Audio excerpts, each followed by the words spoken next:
decir, cuando presento un libro me centro más en el libro y voy directamente, porque considero que bueno, la trayectoria de todo está por allí y es mejor pues leerlo o fijarse en el libro.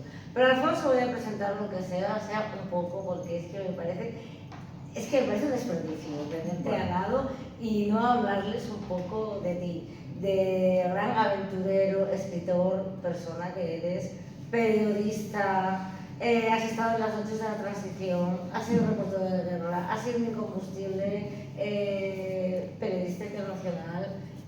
Yo me acuerdo una vez que íbamos en un tren y yo dije, coño, se ha muerto Gaddafi, estábamos hablando de Gaddafi, y pues dice, bueno, es que yo entrevisté a Gaddafi. Alfonso siempre ha estado metido en el ajo y además sigue estándolo, porque aparte de escritor y de periodista, es productor, escribe películas, hace documentales. Hay un documental que a mí me apasiona sobre las catatas de la Guerra Civil. Muchísimas gracias, porque es una cosa maravillosa, uno de tantos los que has hecho.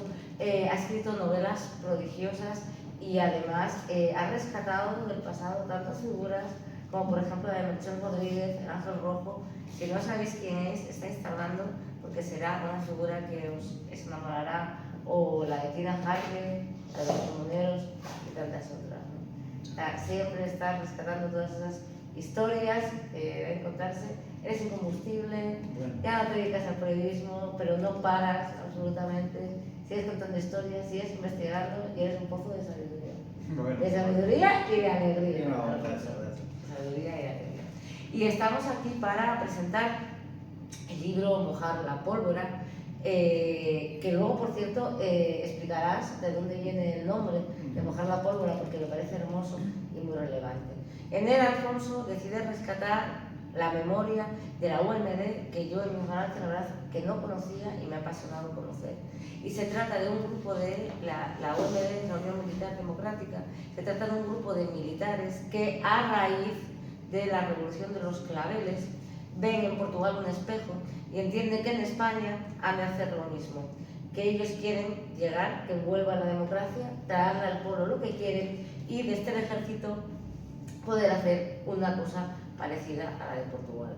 Pues su historia es un poco ingrata, digámoslo así. Ellos, para los militares, eran demócratas y para los demócratas eran militares. Estaban un poco en tierra de nadie. Acaba sin demasiado reconocimiento. Muchísimos años después se lo reconocería, pero todavía es poca y su historia es fabulosa. Todas estas historias ocultas de la gente que luchó por la democracia y no se le reconoció. Y tiene momentos impresionantes. Y ya os digo, siempre con la revolución de los claveles como gran inspiración y como gran conexión, ¿no? Realmente sí se quiso hacer una conexión ibérica, así que muchas gracias a vosotros por traernos la UMD. Pues nada, muchas gracias a vosotros, muchas gracias a Matadero, que además, Leticia y yo somos amigos desde el Ateneo de Sevilla hace ya como 12 años, ¿no? Sí. 12 o 13 años. Que bueno, recorremos un poco España con las dos novelas que curiosamente tenían puntos en común. Y bueno, nos hicimos muy amigos y bueno, cuando de repente me dijo que había montado una librería con otros socios y otros amigos y tal y cual, me pareció una idea maravillosa. Y entonces yo he tenido que escribir un libro para venir aquí. Claro, tampoco la excusa. Que ha sido una excusa. Pero bueno, muchas gracias y sobre todo lo que podemos hacer para empezar y para ambientar un poco todo este tema, lo que habíamos pensado es poner un pequeño vídeo de fotos de la Revolución de los Claveles y de los protagonistas del libro, con la canción que es un poco la bandera tanto de la Revolución de los Claveles como incluso de la UMD, que es Grándola Vida Morena. Así que si queréis ponemos ese vídeo que es cortito y luego ya pues entramos más en harina. ¿Quieres ponerlo? Es que venía aquí a tapar Sí, eso vale. para que no te proyectara. Bueno, yo no sé cómo, supongo estar ahí ya puesto para...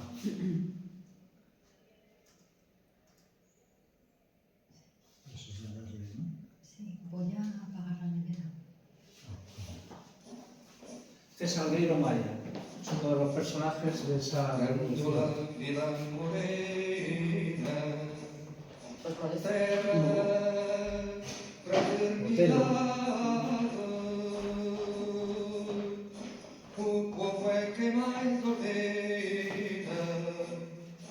Martín Rodero, vamos a hablar. Dentro de ti, oh ciudad, o povo é que mais ordena, terra da fraternidade, canto a Vila Morena.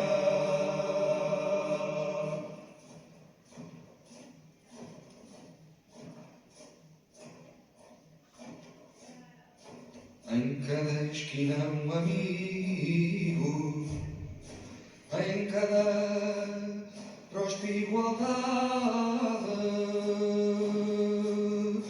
grândola Vila Morena, Son la salida de los presos políticos. terra da fraternidade, terra da Y el 1 de fraternidade. mayo, después del 25 de abril. Grândola Vila Morena, Y esto ya son la 1:30. Uno de los Gets y los Otelos son de los primeros, de los creadores.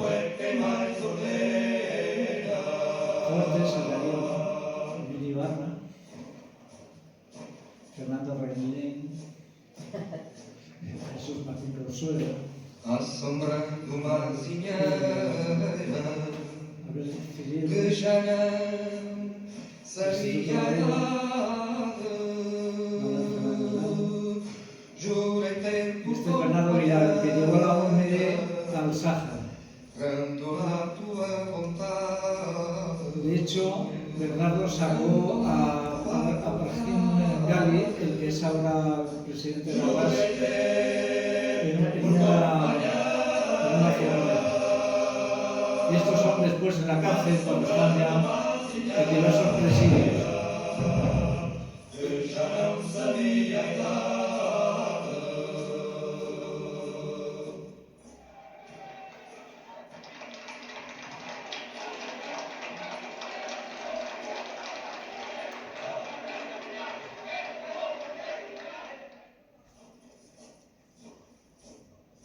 Bueno, veis que salen mucho las mujeres de los militares, porque ahora tienen mucha importancia en esta historia. Estas son fotos inéditas porque, bueno, una de las cosas que hicieron los portugueses fue dar cobijo al único exiliado que pudo salir de España, bueno, que pudo escapar de la redada, que fue José Ignacio Domínguez, que hizo la rueda de prensa en París, pero estaba exiliado en Lisboa.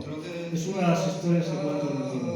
Y esto es el Consejo de Guerra de Manzanares, donde condenan a todos los de la OMD a penas ya que pues, le sacan del ejército.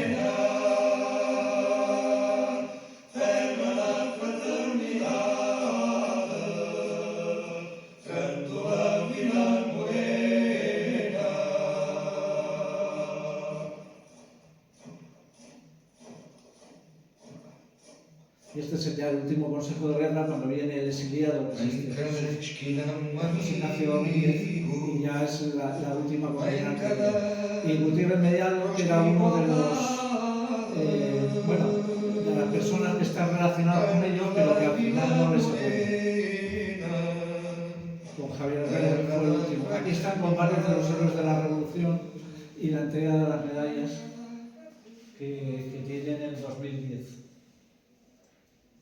Y el reconocimiento a nivel institucional, pero bueno, ya si queréis podéis dar la luz.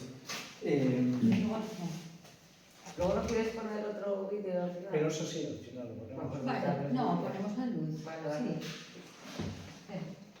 Bueno, esto es un poco para ambientar el tema de este libro, que como digo es, por un lado, hablar del 50 aniversario de lo que supuso la Revolución de los Claveles y sobre todo la influencia que tuvo con un colectivo militar que bueno, al día de hoy solamente lo recuerda quien tenga ya una cierta edad, pero que es la UMD, la Unión Militar Democrática. Un grupo de militares demócratas, patriotas, que quiso mojar la pólvora del ejército franquista. ¿Por qué quiso mojar la pólvora del ejército franquista? Porque a pesar de que el 25 de abril para ellos fue un deslumbramiento total, y de hecho hay un primer viaje de los fundadores de la OMD, Luis Otero y Julio Busquets, a Lisboa, el 15 de agosto de ese mismo año, para entrar en contacto con los militares portugueses para que les digan cosas de cómo se han organizado, etcétera, etcétera. Siguen siendo, por supuesto, todo ese colectivo de gente una minoría dentro de ese ejército. Entonces, la diferencia con respecto al ejército español y al ejército portugués es que el ejército portugués venía de una guerra colonial. Ellos tenían tres objetivos cuando dieron el golpe, que era el desenvolvimiento, tenían una crisis económica tremenda, descolonización, que era digamos, la parte central del programa, ¿no?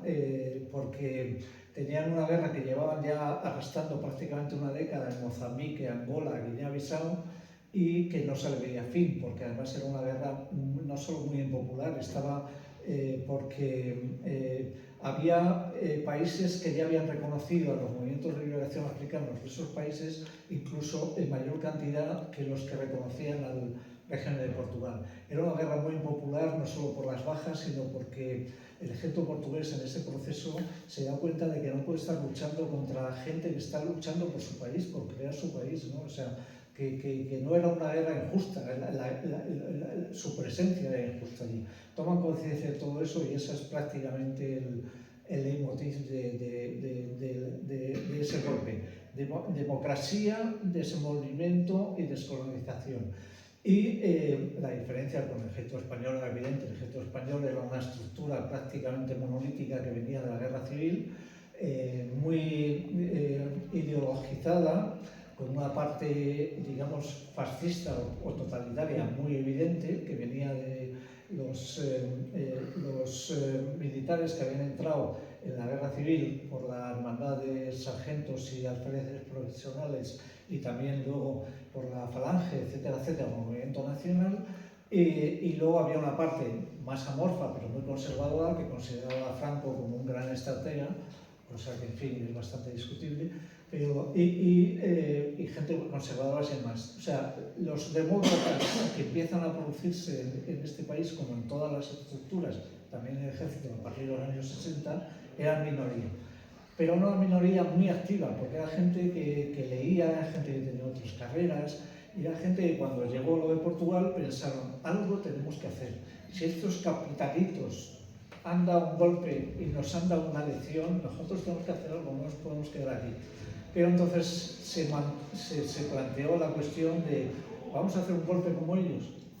Entonces se dieron cuenta que aunque muchos estaban en la escuela de Estado Mayor, estaban en posiciones, en puestos importantes o por lo menos decisivos a la hora de plantear un golpe de Estado, pero que era muy difícil y sobre todo que iba a haber derramamiento de sangre. Entonces lo que se dedicaron es a hacer una especie de contragolpe, mojar la pólvora. La expresión mojar la pólvora en el ejército viene desde los combates de la Guerra del Callao de 1862, cuando una fragata se le incendia el pañol de la Santa Bárbara, y entonces le dicen los oficiales al capitán del navío que hay que mojar la pólvora porque van a saltar por los aires.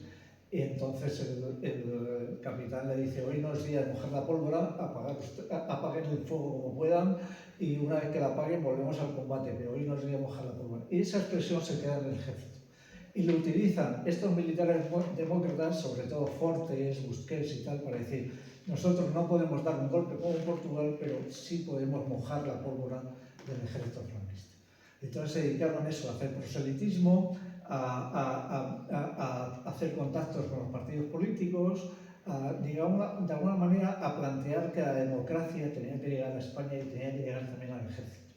que era una estructura que estaba anclada en el pasado, con valores ya caducos y que además hay muchos militares que entran en la OMD por diversos factores, pero por ejemplo uno, Fernando Reilén, que estaba ahí, dice, es que lo que te contaban en la academia era papel mojado, es decir, ibas a las unidades y veías que el capitán estaba abusando de los soldados, de los fontaneros, de los carpinteros y tal y tal, utilizándolos en trabajos en su casa, que la camaradería no servía para nada, que lo único, que estaba todo viciado, o sea, todo estaba corrupto y todo estaba... Y entonces, claro, hay gente que está muy ideologizada o que ha leído y tal y cual y que interioriza mucho todo ese tema. Porque ellos eran universitarios, la gente muy formada... Era gente que tenía otra carrera, porque esa es otra de las cosas. Los militares en este país normalmente son gente de familia numerosa y aunque tenían ciertas prebendas como economatos, farmacia militar, tal, yo soy hijo militar, y mi abuelo también era militar. Pero sin embargo luego se vivía con muchas estrecheces, porque primero había familia numerosa y luego los sueldos eran muy exiguos.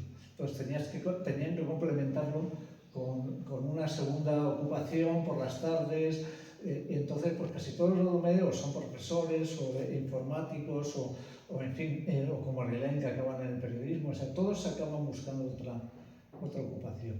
Y bueno, sobre todo lo que tenía esa contradicción, es decir, eran patriotas, querían servir a su país y querían que sobre todo el pueblo decidiera el régimen político que tenía que regir los destinos de este país, que no podía ser que lo dirigiera una minoría y encima una minoría militar, ¿no? Porque ya se había pasado muchos años de la guerra civil y ya eso había que superarlo.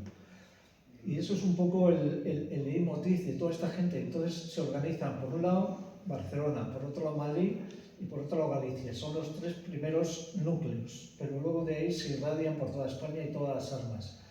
Y llegan a ser, en cuanto a número, fluctúa, porque claro, como era secreta la permanencia, no hay tampoco nadie que tomara nota. Pero se calcula que entre 500 y 600 puede llegar a haber. De hechos activos, un centenar, 150, y los que de alguna manera estaban dirigiendo el cotarro y los comités ejecutivos y tal y cual, pues ya menos, serían como entre 20 y 50. Pero en cualquier caso sabían que iban a ser detectados tarde o temprano, lo que pasa es que creían que la democracia iba a llegar con sus esfuerzos también, pero con el esfuerzo de todo el pueblo español, y que eso iba a ser de alguna manera pues, un elemento más para esa democracia, para contribuir a esa libertad. Lo que pasa es que todos sabemos lo que fue la transición y de dos estructuras, digamos, que llevaba la oposición, que era la Junta y Convergencia, acabaron fusionándose y acabaron haciendo con el régimen lo que se llamó la ruptura pactada. Es decir, si, como decías antes, los políticos en un momento determinado se ilusionaron mucho con los militares demócratas, el gran secreto de la UMD fue que nadie sabía cuántos eran. Ni siquiera los políticos con los que ellos se entrevistaron con todos, con el PC, con Felipe, ¿qué tal? Que ahí lo cuenta muy bien Fortes, ¿no? Que decía que les pintaron un país en tecnicolor. Decía, Felipe González nos hipnotizó, nos pintó un país que iba a ser maravilloso y tal y cual. Y era un encantador de serpientes, como todos sabemos. Entonces, bueno, por un lado los políticos sí entraron en ese tema, les interesaba mucho tener militares dentro de la estructura, pero una vez que se hace la ruptura pactada, los militares dicen a toda esta gente que ha colaborado con vosotros, estos de la OMD, que a estos hay que sacrificarlos, estos no... Y de hecho, ahora contaremos acaso el proceso y el Consejo de Guerra, pero en el 76, cuando se da la amnistía, en el 77, el único colectivo que no recibe amnistía, y la recibe ETA, Grapo y todo tal, el único colectivo que no recibe la amnistía, palabra tan de moda y tan problemática en el Estado español, son los militares. de los militares de la UMD. ¿Por qué? Pues porque evidentemente el estamento militar dijo que hasta ahí llegaban y que si les daban la amnistía a los militares que iba a haber un golpe de Estado y que no había democracia tal y cual, y empezó el chantaje militar. Lo que ellos llamaban la autonomía militar. Es decir, que estaban por encima del bien y el mal y, por supuesto, por encima de los políticos y de toda la estructura. De hecho, quisieron que aclarárselos antes de procesarlos. La intención de algunos de los rebeldes era asesinarlos, vamos, con un tiro en la nuca y echarle esta matanza a ETA o a Blanco. Sí. No sé, era... Sí, estos sabían que iban a ser detectados, tarde o temprano sabían que iban a caer. Lo que no se imaginaban es que dentro de los planes del búnker, cuando ya fueron detectados, había dos servicios secretos en ese momento que los detectaron. Por un lado estaba el SECED, que de alguna manera respondía les llamaban los blanquillos lo diré ahora, se me ha ido el nombre, del almirante Carrero Blanco. Por Carrero Blanco, por eso le llaman los blanquillos. Y por otro lado está el SISBE, que es la segunda BIS del Estado Mayor, que está organizado por Sáenz de Tejada, que llegaron posteriormente a ser en la democracia jefe de Estado Mayor, en fin, un personaje bastante siniestro que se lo quiere cargar de todas maneras. Entonces es una reunión en Madrid en la cual asiste el Milán del Bosch, asiste el general Campano y tal, y el Campano propone directamente a todos los reunidos allí que haya una operación de falsa bandera, es decir, que entre un comando, aparentemente ETA, se los liquide y deje pruebas falsas de sus relaciones con ETA, con el Grapo, con no sé cuánto y tal, y con los capitanes de Abril. Y me decía Relén, contaba Relén que bueno, claro, lo único cierto eran sus relaciones con los capitanes de Abril, que las seguían teniendo, porque esto es volver un poco y quizá nos enredamos en otra historia. Cuando se produce el 25 de abril y todo ese deslumbramiento, hay un viaje de Luis Otero y Julio Busquets a Lisboa. Pero hay un viaje, también hemos estado hablando de la comida, de que... Es un viaje surrealista. Surrealista, hay muchas como cosas... Es como de verdad, es como de Irlanda, el viaje. Sí, hay muchas cosas graciosas. Sí, yo me río mucho, o sea, aunque parezca que no, estamos hablando de cosas, pero por ejemplo el momento en las detenciones, cuando nos van a detener aquella madrugada cada uno en casa, es para hacer una... Es cómico también. Es trágico y cómico a la vez, realmente es una cosa que dices tú, Sí. esto solo pasa en España. Sí. Bueno, pues el viaje que hicieron para ir a conocer a los capitanes de Claro, lo hacen el 15 de solo pasa en agosto, Portugal. que es fiesta en España, pero claro, también se les había olvidado que también es fiesta en Portugal. Entonces, cuando llegan una serie de contactos, y claro, no hay nadie en las casas. Entonces, pues se arman de valor y dicen, ¿a dónde vamos? Pues vamos al Palacio de Belén, que es la presidencia de la República, que en ese momento era Espínola, Antonio Espínola. Y llegan allí y entonces le preguntan a uno de la guardia, que porque entra en ese momento un coche con varios mandos y tal, y dice, ¿quiénes son esos? Dice, el capitán Monge y el mayor Almeida Bruno, que son los ayudantes de Espínola. Pues dígale usted que están aquí dos militares de burócratas españoles y tal. Y estoy pensando que bueno, les van a mandar a la porra, tal y cual. Bueno, pues no solo no les mandan a la porra, sino que saben pasar al despacho de Espínola. Y les reciben ahí el mayor Monge perdón, el capitán Monge y el mayor Almeida Bruno. Y entonces Julio Busquets, que habéis visto ahí la foto, que va con Otero, se echa la mano atrás y de repente los dos militares portugueses pegan un bote y uno se esconde detrás de una butaca creyendo que iban a sacar una pistola porque ni siquiera les habían registrado, ni les habían dicho absolutamente nada. Y le dice Otero, ¿qué hace Julio? Julio dice, no, es que voy a enseñarles mi carnet para que sepan quiénes somos y tal y cual. Y tal, bueno, ya se despace el entuerto y entran pues, en contacto y tal. Es un primer contacto que se pierde, porque luego Espínola da golpes, se tiene que exiliar en España y tal, y ese contacto se pierde. Pero se vuelve a retomar por Fortes, por el José Fortes, el capitán que está ahí en Pontevedra, que hace el contacto con la gente de Porto y tal, y entonces pues deciden que se va a hacer un contacto institucional en Madrid. Como en ese momento no había, no había estas cosas modernas, ni los teléfonos móviles, ni de tal, y todavía existía el papel moneda, lo que hacen es con un billete de 20 escudos lo parten y entonces le da al enviado de España los 20 escudos como contraseña para encontrarse en la Plaza España, debajo de la estatua de Cervantes. Y así lo hacen. En diciembre del 74 se junta ahí Jesús Martín Corchuelo, uno de los que estaba ahí, con Carlos Almada Contreras, que es el jefe de los servicios secretos de la Revolución del 25 de abril. Y entonces empieza a haber esos contactos.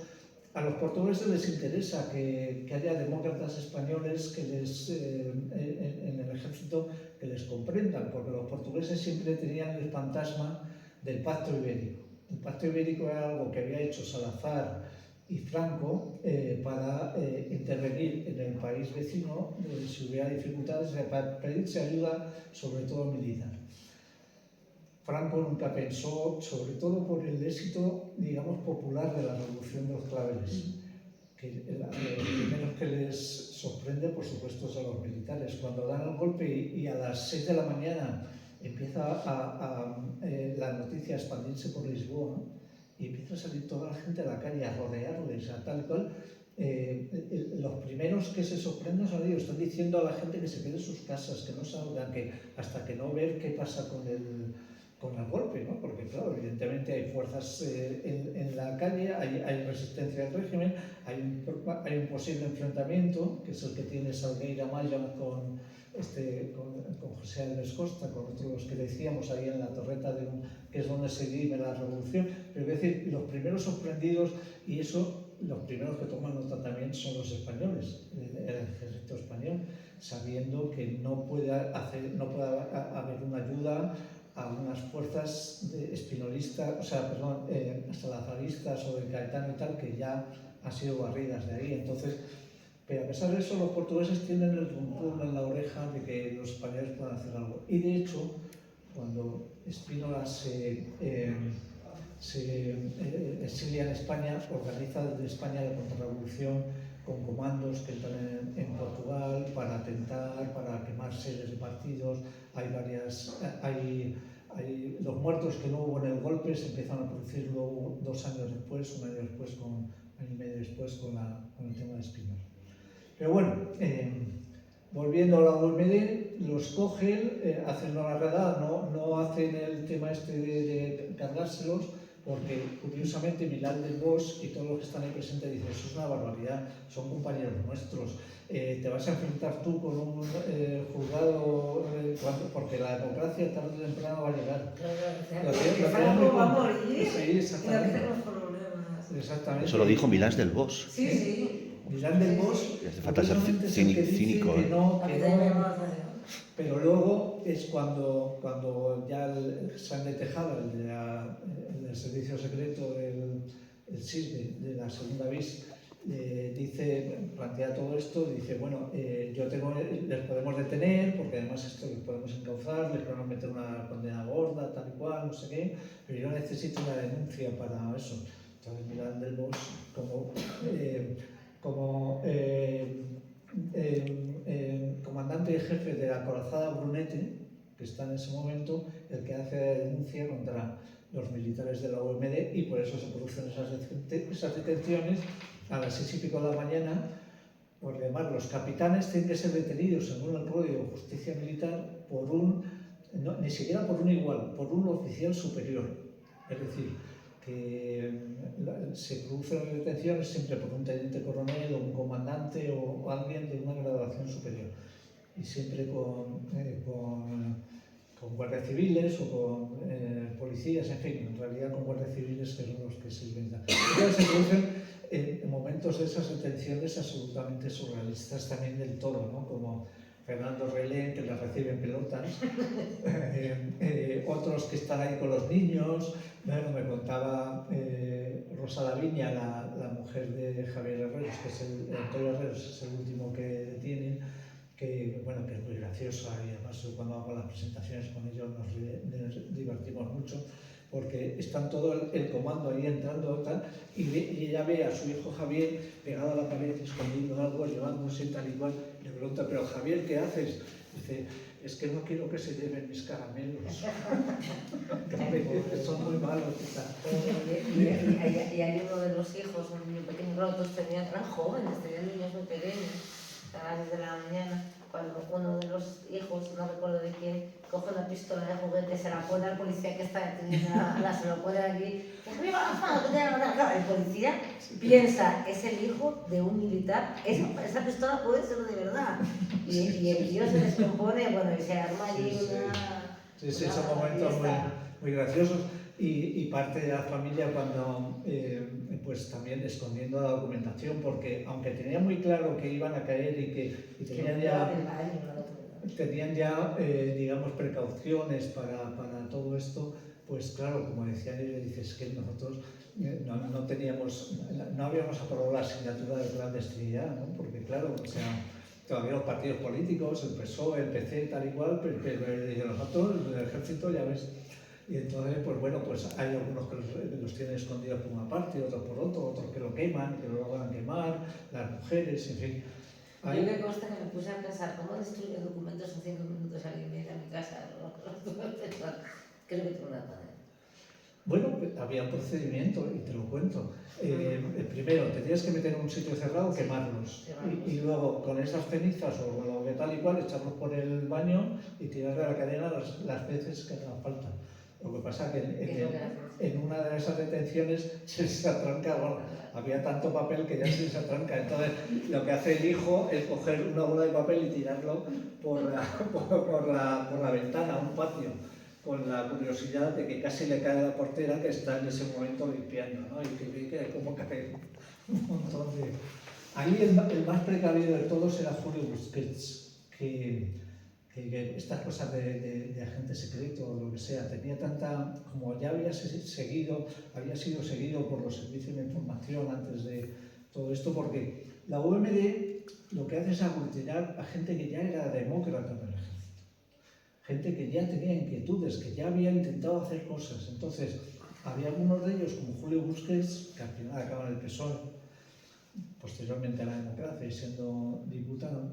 Este ya había tenido su historia, igual que José Ignacio Domínguez, el que se exilía en París, también había tirado panfletos con ciclostil que le tiraban unos anarquistas, o sea, que le hacían unos anarquistas, que los anarquistas decían, pero estamos aquí haciendo estas cosas de los militares, pero bueno, ¿por qué estamos haciendo estas cosas militares? Que a mí eso me interesa mucho, porque antes mencionaba la figura de Melchor Rodríguez, que también conocí gracias a ti, y a mí me impacta mucho porque fue un hombre, hay mucha gente que ha hecho muchas cosas heroicas, bueno, tantísima gente, pero Melchor Rodríguez es una cosa que me impactó mucho, que fue que salvó a sus enemigos.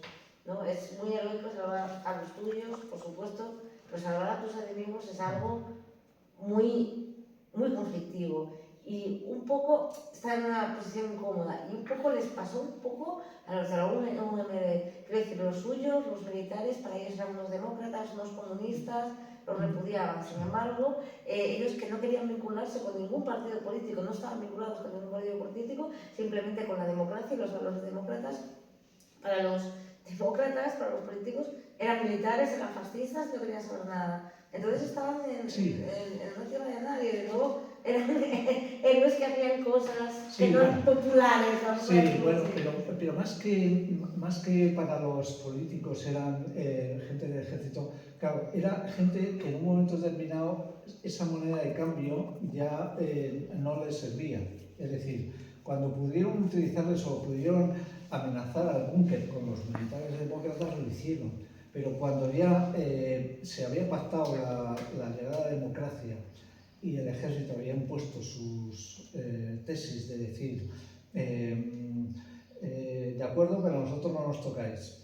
Tocáis lo que quieras, esto se reconvierte tal y cual, pero los capitanes generales X tal y cual. Y entonces el ejército impuso esas condiciones. Entonces los políticos, que eran tan amigos de todos estos, dijeron, pues lo sentimos mucho, hay luego excepciones, porque Satrústegui, Alfonso Guerra es el... porque a todo esto les condenan.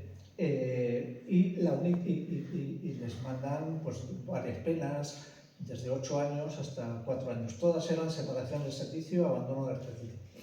Y hay un indulto, porque en ese momento ya entra Suárez y les indulta a Suárez. Pero no es la amnistía, es un indulto. Entonces tiene que pasar 10 años hasta el año 86 y gracias a Alfonso Guerra, y eso hay que agradecérselo, que tiene además un empeño en que los militares sean amnistiados y se logra la amnistía por los militares en el año 86. Y eso suponía que podían volver al ejército, pero entonces el ejército lo hacen de alguna manera con cierta, digamos, maquinación entre Gutiérrez Mellado y otros cuando hay una vacante de la Junta de Estado Mayor para que no protesten tal y cual, pero Gutiérrez Mellado en un momento determinado se echa para atrás y les deja abandonados y les dice que no puede jugarse el tema por ellos, y total que entran los 3 que han decidido volver al ejército, pero no les dan destino y los meten en una oficina, les dicen bueno que estén ahí y tal, y claro, en esas condiciones no iban a volver porque era gente que eran, además que eran números 1 casi todos de sus promociones. Uno de los que está ahí, Restituto Valero le llamaban el niño del Alcázar. Hay una foto en la que está él con el conde Chiano y tal y cual, porque este es uno de los que nace en el Alcázar de Toledo cuando el asedio del Alcázar. Es el hijo del ayudante del general Moscardo.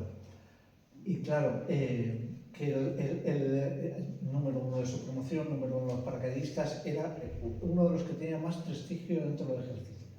Él y el hijo de Muñoz Grandes, dentro de los oficiales jóvenes. Y que uno de estos esté con la OMD para el ejército era... Bueno, mucha culpa. De hecho, uno de los problemas del ejército que no los admitía es porque la segunda bis esta se dedicó a envenenar completamente y uno de los temas que más tiraban de él es decir, tienen individuas, las mujeres eran individuas universitarias, comunistas, no sé qué otras, o sea, las ponían de disolutas, de casquivanas, de universitarias, es decir, todos estaban casados con lo peor de lo peor. Y empezaron a decir además que porque hay mucha influencia de curas, con alguna influencia de curas, con algunos de ellos, al principio dice que las mujeres son enrolladas con los curas, es decir, empiezan a decir toda clase de infundios para desacreditarles, ¿no?, a todos estos. Y claro, lo que logran es que también es que dentro del ejército a los de la OMD todavía no se les puede ni ver. Cuando les dieron las medallas en el 2010, hubo gente del ejército que tenía esas medallas que las devolvió indignado. En fin, bueno, vosotros veis lo que está pasando de vez en cuando con los WhatsApp, esos que salen de militares retirados, de que quieren fusilar a la mitad de España y tal y cual. O sea que bueno, todavía la asignatura de la democracia dentro del ejército, aunque se ha avanzado mucho, yo creo que todavía quedan muchas cosas por hacer, ¿no? Pero por eso mismo creo que esta gente se merecía un homenaje y sobre todo sacar su historia, que es una historia preciosa, es una historia bonita, en la que las mujeres tienen un protagonismo también evidente. Les he dedicado un capítulo porque no solo es que se lo merecen, es que eran tan de la UMD como los maridos. Es decir, y cuando tienen los maridos, las que organizan y las que mantienen la llama de la resistencia son ellas. Las que hacen todo el disimulo, las que hacen toda la infraestructura para que además toda la organización pueda seguir, son ellas, ¿no? Entonces había también que hacerles un homenaje. Y luego, además, son gente particularmente que a mí me cae muy bien porque tienen mucho sentido del humor, a pesar de todo y de todo lo que han pasado, porque había alguna de las mujeres que luego me contaba que les cambió completamente la vida y tal y cual. Pero claro, algunos de estos que chuparon cárcel y tal y cual, y dicen, mira, es que no vamos a comparar. Hubo gente que se tiró 25 años en las cárceles franquistas, ¿cómo nos vamos a comparar con ello? Está claro, dicen, nosotros no nos pegaron nunca. Humillarnos muchas veces, humillarnos todos los días, pero pegarnos nadie nos tocó un pelo. Y hubo gente que torturaron, o sea, que las cárceles franquistas estaban llenas de... Entonces, claro, desde ese punto de vista, pues son gente que tiene muy claro lo que hicieron, que se la jugaron porque eran demócratas y por su pensamiento, por su ideología, y porque eran tan demócratas, o sea, tan patriotas que querían ayudar a este país y que este país decidiera su forma de gobierno. Porque incluso, bueno, cuando el príncipe, hay UMD hasta en el Sáhara, y de hecho hay varias anécdotas que yo no he podido contarlas todas. Uno de la UMD mina todo el parador del Ayun cuando ya se lo entregan a los marroquíes para volar a toda la mayor de los marroquíes cuando entraran al final descubren esa historia y le hacen que retire las cargas, ¿no? Pero hay historias por ahí preciosas, como la de este Bernardo Vidal, que era compañero de promoción del rey y que el rey le preguntaba, no solo por la OMD, le promete que no va a abandonar a los saharauis, le promete que van a defender el Sáhara hasta la última gota de sangre, 2 días antes de decir que se abandonaba el Sáhara. O sea que eso era Juan Carlos I, nuestro rey emérito. Pero bueno, en fin, mi opinión sobre ese tema es otra historia diferente. Es otra novela. Es otra historia. Pero bueno, también hay algo sobre el Sáhara y sobre toda esta gente que lo hacía, vamos, que intentaba llevar esa democracia por todas partes. Y nada, ya lo que me imagino, si aparte de que tú me quieras preguntar algo, que estaréis deseosos de que me case y sacar eso. Espera, que yo sí te quiero preguntar una cosa, que bueno, no es que estemos relacionados con el libro, aunque sí, pero es que tú dedicas el libro a tu abuelo, a Narciso, a tu abuelo porque leíste tanto en su biblioteca. ¿Tu abuelo era militar? Mi abuelo era militar en la República, era un militar republicano, era un militar que tenía una biblioteca maravillosa y él le pilla la guerra en Burgos y se tiene que camuflar dentro del ejército nacional, porque no tiene otra, porque significa, todo el mundo sabía que era republicano, pero de eso de que le permiten por lo menos quedarse ahí y tal. Y es el único que yo sepa que ayuda a la viuda del sargento Quintana. El sargento Quintana, que era un sargento que él tenía a sus órdenes, era el que dirigía la Casa del Pueblo en Burgos. Y mi abuelo es el único que cuando fusilan al sargento Quintana por ser el secretario de la Casa del Pueblo, el único que lleva comida y que lleva dinero a la familia del sargento, porque se queda en la miseria, además pues con una digamos una represión sobre ellos, nadie se quería relacionar con ellos, etcétera, etcétera, y mi abuelo es el único que parece ser, por lo que a mí me han contado luego mis tíos, el único que, pero tuvo que camuflarse dentro del ejército franquista. De hecho, mi padre, que no era militar de carrera, era maestro también en Burgos, cuando llega la guerra, curiosamente mi padre era más de derechas que mi abuelo, y se intenta alistar, y entonces va mi abuelo a la lista de los voluntarios y les saca hostias dice, cuando te toque por quinta vas, pero mientras tanto tú no te apuntas a que voluntario esto ni de coña. Entonces se lo dedico a mi abuelo Narciso porque bueno, cuando yo iba a Burgos y veía todas esas bibliotecas, que además era como un Santa Santorum, ¿no? Estaban allí en vitrinas con llaves, toda la novela del 19. Yo creo que de ahí me viene el tema literario, ¿no? Entre eso y otro pueblo de Segovia me viene también un poco de ahí. Pero bueno, se la tenía que dedicar a mi abuelo porque no pude hablar de estos temas con él. Murió cuando yo tenía 15 años, no me dio tiempo a hablar de estos temas, ¿no? Entonces, bueno, pues como sé un poco por investigaciones luego cómo era, pues para eso se lo dedicaba, ¿no? Militar demócrata que no pudo, y republicano que no pudo ver la llegada de la democracia. ¿Alguien quiere hacer Sí, alguna quería hacer pregunta? una pregunta respecto de la unidad militar democrática, ¿no? ¿Cuánto tiempo estuvo operativa entonces? Hasta que ya, bueno, al final lo descubren, los detienen y demás. Sí, bueno, está operativa incluso después. Ellos, con muy buen criterio, se disuelven cuando se aprueba la Constitución. O sea, en el 78, o sea, la OMD se funda septiembre-octubre de 1974, hasta creo que es primavera del 78 o octubre del 78, lo tengo ahí, porque ya piensan que con la Constitución no tiene sentido. Y además así no dan la excusa a que militares de otro signo completamente contrario también se pudieran organizar en otra organización, como había pasado en la República, con la UNE, con varias organizaciones de tipo monárquico, militar, etcétera, etcétera. Entonces se disuelven en el 78. Toman la decisión por mayoría porque, aparte de que también cuento el proceso, ¿no?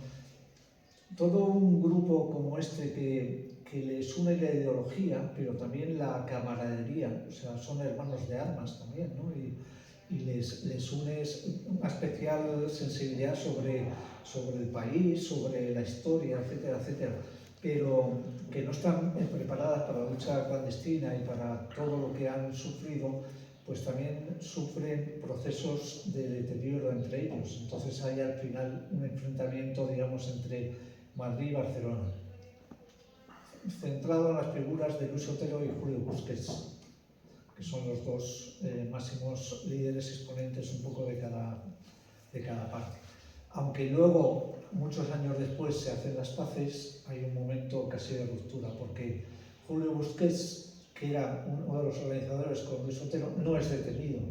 Él sí es, digamos, represaliado, porque precisamente cuando están detenidos, cuando les detienen a todos los demás, él está en un arresto en Ceuta por una historia de capitanía en Barcelona, que se había negado un capitán, Molina, que luego es destinado a Sáhara, a denunciar a unos sindicalistas en las obras, en unas obras que estaban, y entonces hay un movimiento solidario de los capitanes en los que está Busquets y le arrestan por eso, ¿no? Entonces, como él no está en esas detenciones, luego el protagonismo, según él, se lo llevan otros. Y entonces hay un problema ahí de fricción y tal. Entonces ya estaba la organización un poco deteriorada. Y sobre todo que pensaban que ya no tenía sentido. Pero cuando caen en el 75, el Consejo de Guerra es en el 76. Sin embargo, hacen 4 congresos nacionales, todos en la clandestinidad. Y todos disfrazados, que también es otra cosa de película, como si se van a hacer ejercicios espirituales con el padre Llanos y con esta gente. Y entonces, bueno, hay momentos graciosos, claro, que son de berlanguianos y que yo aprovecho también. Cuando de repente están en un convento en las afueras de Madrid y de repente llega una mujer corriendo, que se ha parado un autobús de policía armada en la puerta. Y entonces todo el mundo diciendo, ¿pero qué pasa?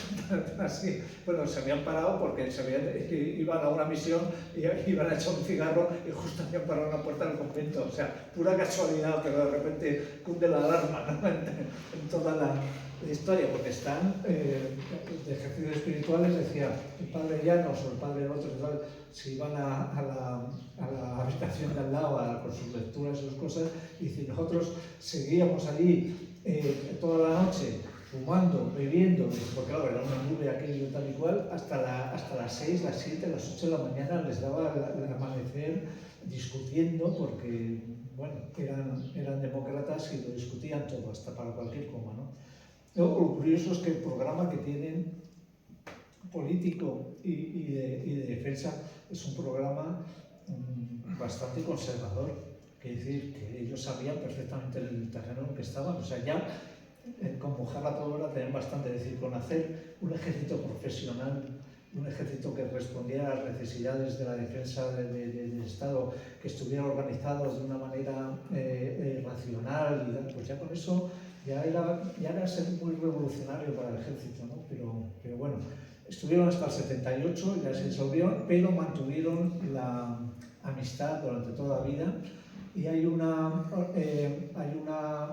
organización que se llama Foro Milicia y Democracia, que se va a disolver este año, con el 50 aniversario, que les ha agrupado un poco. Y ellos se asociaron a los militares del 25 de abril, a la Asociación 25 de abril, y hacen encuentros periódicos.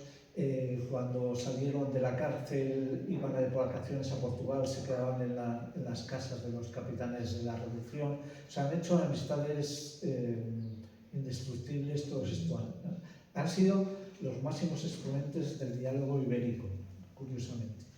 Y gente que muy cabal y muy decente y además muy divertida, curiosamente. Yo creo que además se les empezó a ver al ejército de otra manera gracias a ellos cuando empezó la democracia. Eran los que leíamos en los periódicos, los que salían un poco dando la cara, y fueron los que hicieron un poco más, acercarse más el ejército al pueblo. Esa es la impresión que yo tengo. Sí.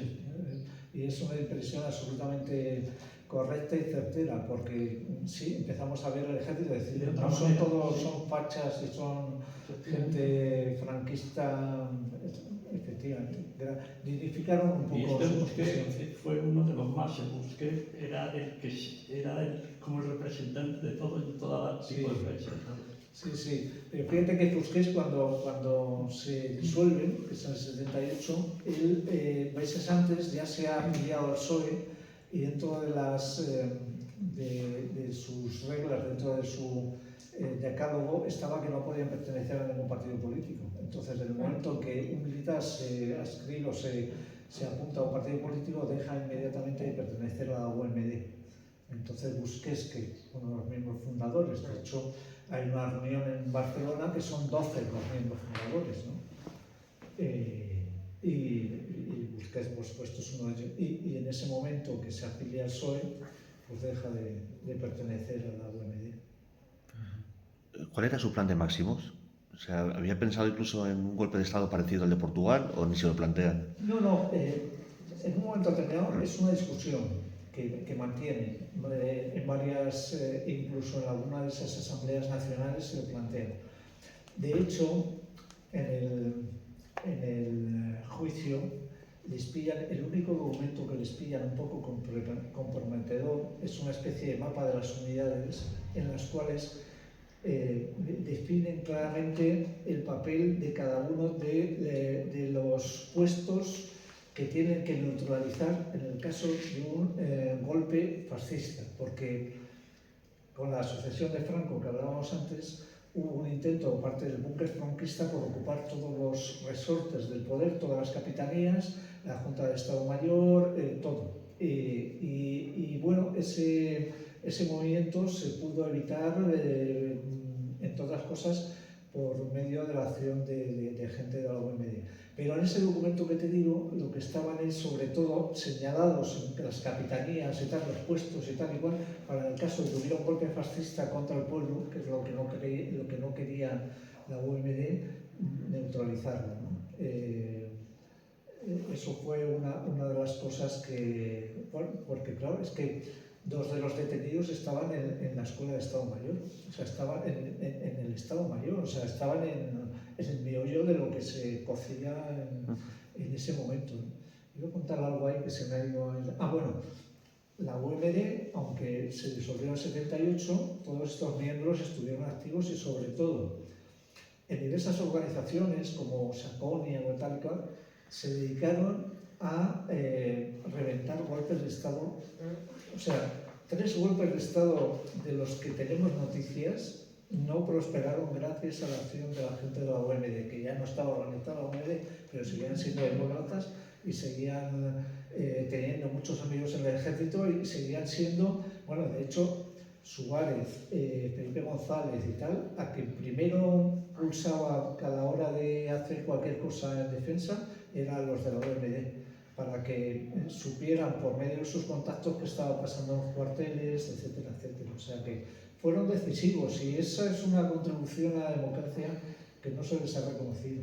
El parar esos golpes, algunos de ellos incluso muy cruento, como el que querían volar la tribuna de La Coruña con todo el rey y tal, porque claro, según los militares del 23F, que se no se les pudo parar, el rey estaba dentro de la conjura. Bueno, ahí ya sabemos que había 3 golpes en marcha y triunfó el chapucero, bueno, en fin, es otro tema. Otra novedad. Vamos a dejarlo. No, bueno, porque eso ya es parte de la historia y hay gente que lo analiza muy bien. Y yo tengo mi particular teoría, pero bueno, la gente del búnker, o digamos, de esa ideología dentro del ejército quiso dar golpes sangrientos y golpes, y eso se pararon gracias a gente de la OMD, mayormente. Y de hecho hubo gente de la OMD que no se supo que había sido la OMD, porque claro, cuando condenaron a 9, procesaron a 14, y de los que sabían que era la OMD, que eran prácticamente entre 50 a 100, les persiguieron por las unidades, les ponían faltas por cualquier cosa para que no ascendieran, les prohibían ir a cursos, es decir, sabían que, pero hubo algunos que no detectaron.